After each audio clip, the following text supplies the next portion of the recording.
Hey everyone, what's up? My name is Luke and welcome back to another episode of the Crushing Small Stakes PLO course. In today's episode, we're going to talk about a highly requested topic, a scenario where I receive many questions about, and I see many people struggling with and feel uncertain about.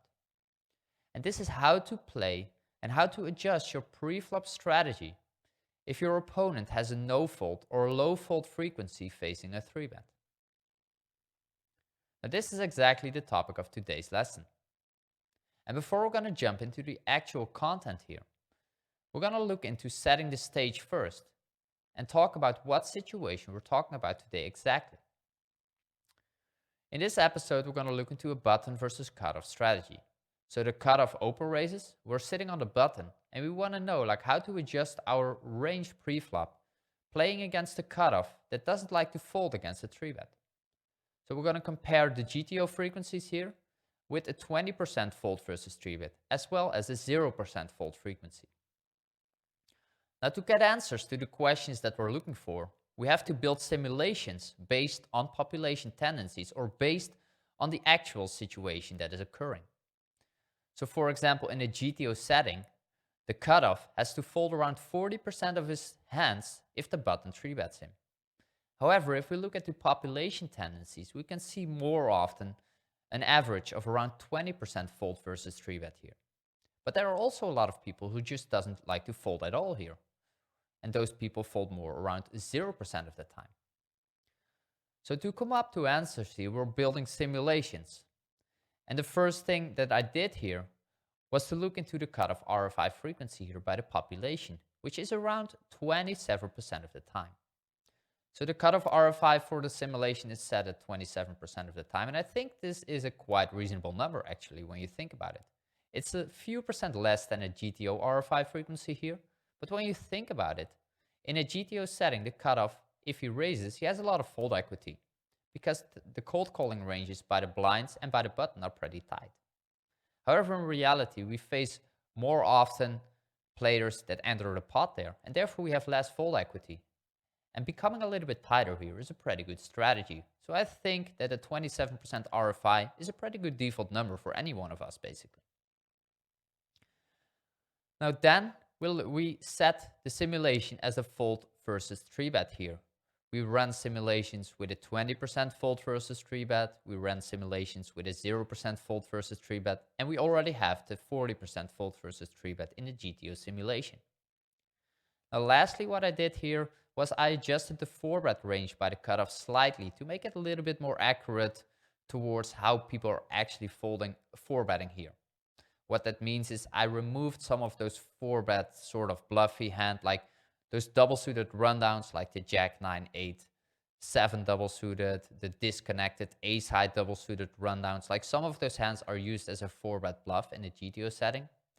But I don't really see people doing that at these stakes, and therefore I removed those and used a little bit more of a strong, value-heavy range in terms of 4-betting. So the strong high pairs that are much more common used as a 4-bet by the population here than those sort of rundownist type of hands. So these are sort of the parameters used to run the simulations and to come up with the answers that we're looking for. Let's look into the first situation here. In part 1 of this episode, we're going to look into aces, kings, and queens. So the strong high pairs. How should we adjust there? And should we adjust there at all? Now in part 2, we're going to continue with lower pairs as well as the rundowns. Before we're going to jump into those hand examples, we want to look into the overall strategy here, button versus cutoff. So we have a versus GTO fold, we have a versus 20% fold, and we have versus 0% fold. If we look here at the table, you can see two interesting things. The first thing here is our 3-bet range. Versus GTO, we should 3-bet 9% of our range here, sitting in the button. However, if our opponent is folding only 20% of the time here, our 3-bet drops to 6.9. And if we look at a versus 0% fold by the cutoff, our 3-bet drops again, and this time to 5.4%. So you can see the less our opponent is folding, the less we should 3-bet. Secondly, we can see that our overall VPIP number is also dropping from 18.9% of the time to 15.9 to 15.7. So it's not the case that all the hands that we're now not 3-betting anymore are simply put into our cold call range. Some of them are, but there are also a lot that are not being 3-bet anymore that we are now supposed to fold. So our overall VPIP drops down here.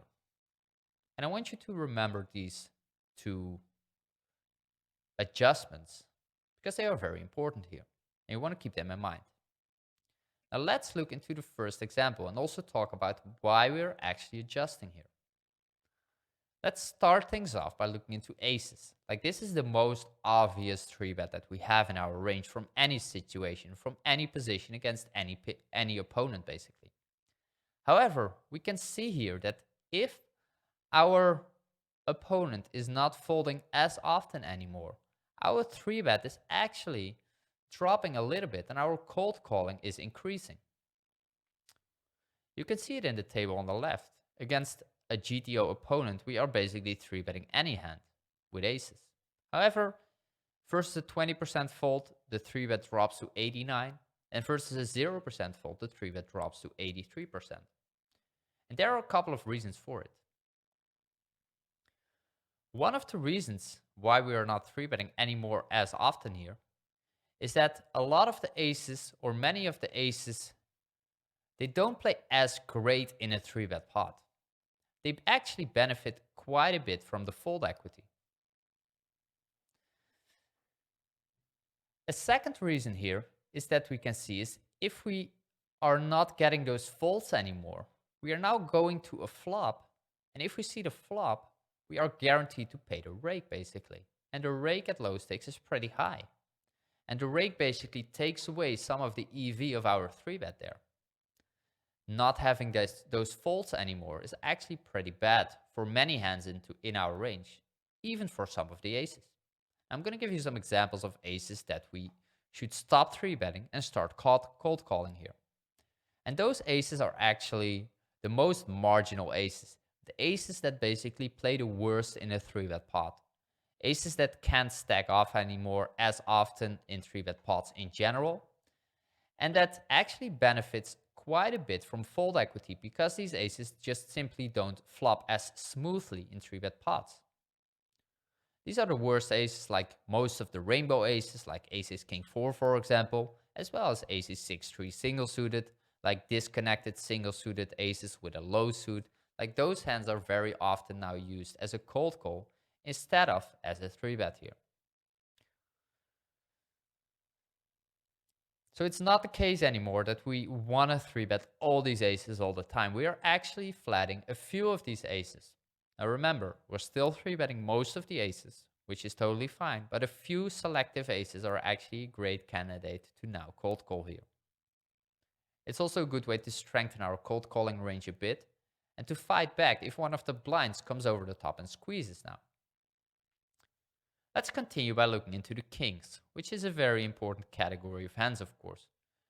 We are 3-betting quite a bit of kings in general, around 28, 27, 25% of the time, as you can see here in the table, in the graph. However, there are also a lot of kings that we're not 3-betting and cold calling, obviously for the reasons that we know. But the difference here is not as large as we might think. However, there are a few subtle and important adjustments that we should think about. We're 3-betting a little bit more equity based here with our kings. And we don't 3-bet bluff some of the disconnected single-suited kings.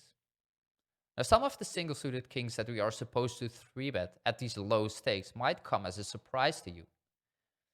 Some of you who have studied this situation very deeply might recognize these hands and know that we are capable of 3-betting them because they benefit from fold equity pre-flop, but also they don't play as great as a cold call. They just don't flop that great. They don't play well if our opponent in the blinds starts squeezing, and therefore they are more used as sort of a 3-bet bluff here.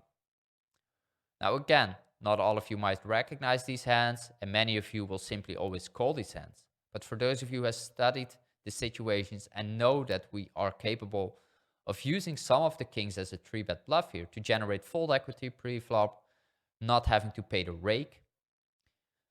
These are kings like king 8-5 single suited and king jack 7 single suited. Now these kings we should stop 3-betting now and start cold calling. There are also kings that we are generally more leaning towards a cold call here, but are now interested in 3-betting. And these are kings like king 5-5 single suited or king jack 10 single suited. Now these kings, many of us, they don't really 3-bet them here because they don't want to risk getting 4-bet.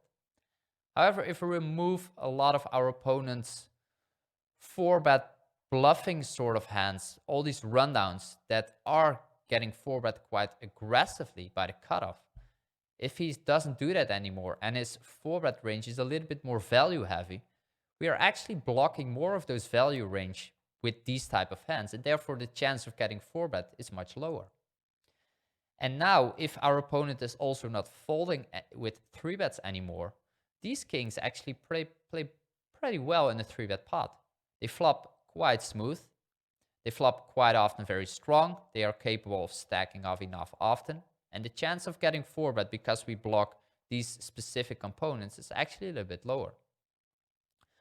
So we are adding in a few equity and strong kings here that we are generally tend to cold call a little bit more, and now 3-bet them. And we remove some of those 3-bet sort of bluffs with weak kings that don't play as greatly as a cold call either, but benefit from fold equity. But the fold equity gets lower, and therefore these are now moving into our cold call. Now let's move into queens. And with queens, we see a decrease or decline basically in 3-bet numbers here quite a bit. You can see it in the chart again. And we're adjusting here our range again a little bit. We are again looking into a little bit more equity-based 3-bets, and we stop 3-bet bluffing some of the weak ace, queen, queen hands. Many of you might recognize these 3-bet bluffs that I'm going to show you here, like ace, queen, queen 4 and ace, queen, queen 7. Like these hands, they don't benefit as much from pulling in other people into from the blinds, for example. They also can fold out kings, of course, if they 3-bet, because kings are a high fold hand by the cutoff. But if he doesn't do that anymore, then the value of 3-betting these hands become much lower.